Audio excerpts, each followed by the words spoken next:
Daniel Forbes in The Aesthetic of Evil writes, "Our cultural interest in villains suggests we perceive evil as in some way important. We have a sense that we need the bad guys." And this is inherently true. Though we root for the heroes, it is the villains who capture our interest and stay with us long after the credits roll. This concept, it can be argued, is multicultural too. When looking at some of the iconic villains from the world of Japanese anime, it's clear that villains, no matter where, intrigue us on a different level. However, as Helen McCarthy highlights, it is impossible to ignore these cultural differences in how villains and characters are displayed. A work of art is not limited by the culture or era that produces it, but is rooted in that culture and that era. An American artist working in the Japanese style makes a different kind of work than a Japanese artist. These influences between cultures are clear. Shows such as Samurai Jack show us the influence that Japan's style and villains have had on other countries, such as the US in this case. However, what is also true, though is rarely discussed, is how Western style and media have in many ways influenced the East, in this case Japan. Robin Brenner writes, "In all of these adoptions of Western style, Japanese artists immediately incorporated their own styles and traditions to create a hybrid art form." This idea of a hybrid art form brings me on to my main point of discussion, and that is JoJo's Bizarre Adventure. In JoJo, we see all these ideas manifest into arguably the most iconic and unique example of a hybrid art form. JoJo is inherently Japanese, but the influence from Western media and art is undeniable. This shines through brightest in its infamous villains, who are in many ways more popular than the heroes we follow.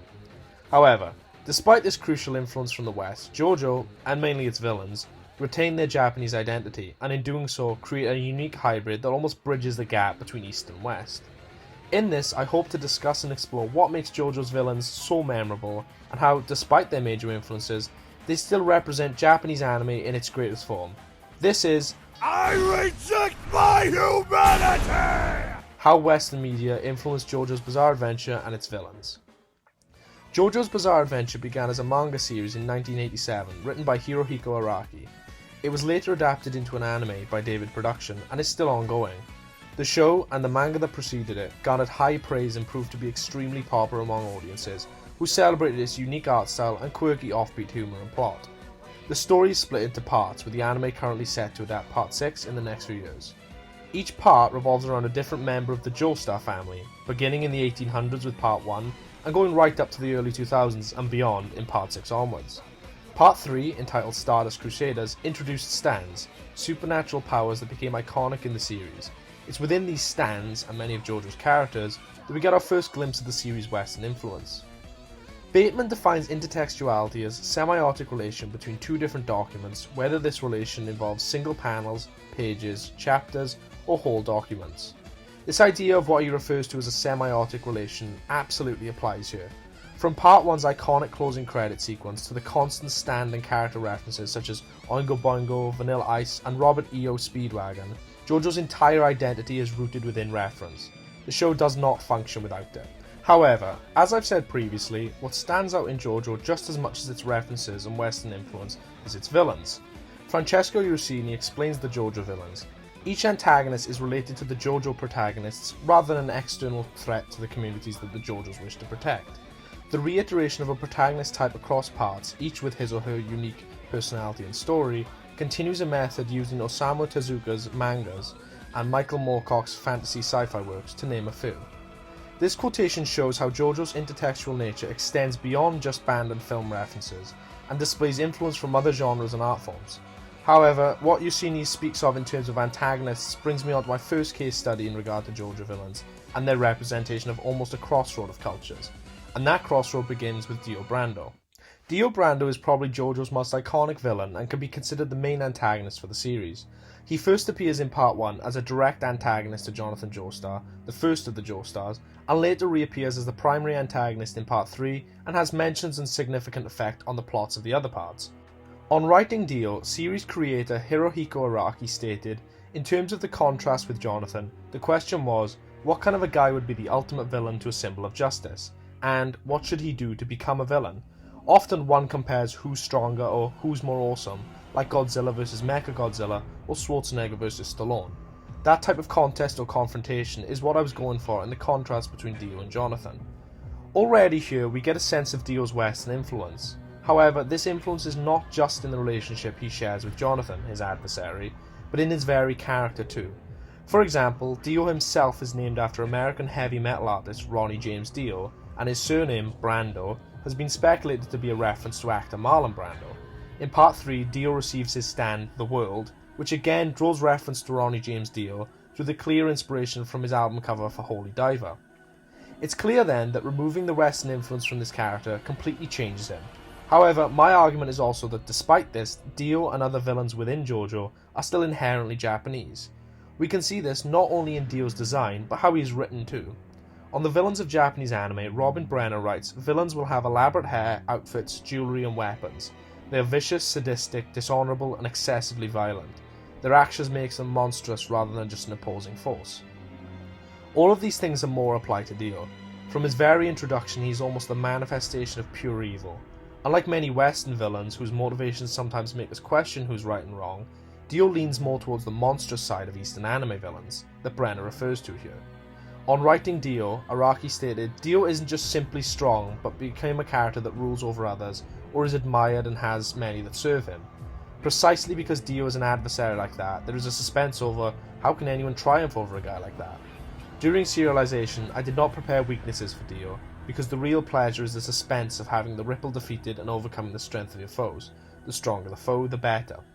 It is clear therefore that despite the overwhelming influence from Western pop culture, Dio still retains his Eastern identity, and he's not alone.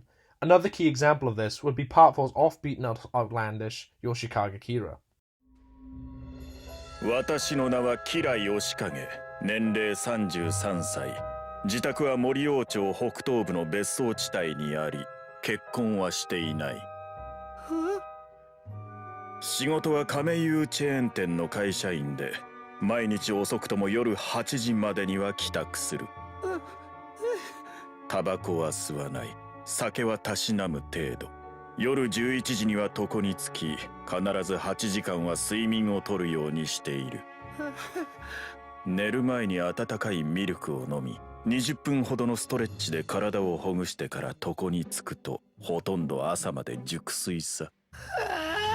赤ん坊のように疲労やストレスを残さずに、朝目を覚ませるんだ。健康診断でも異常なしと言われたよ。何を話しているんだとお前。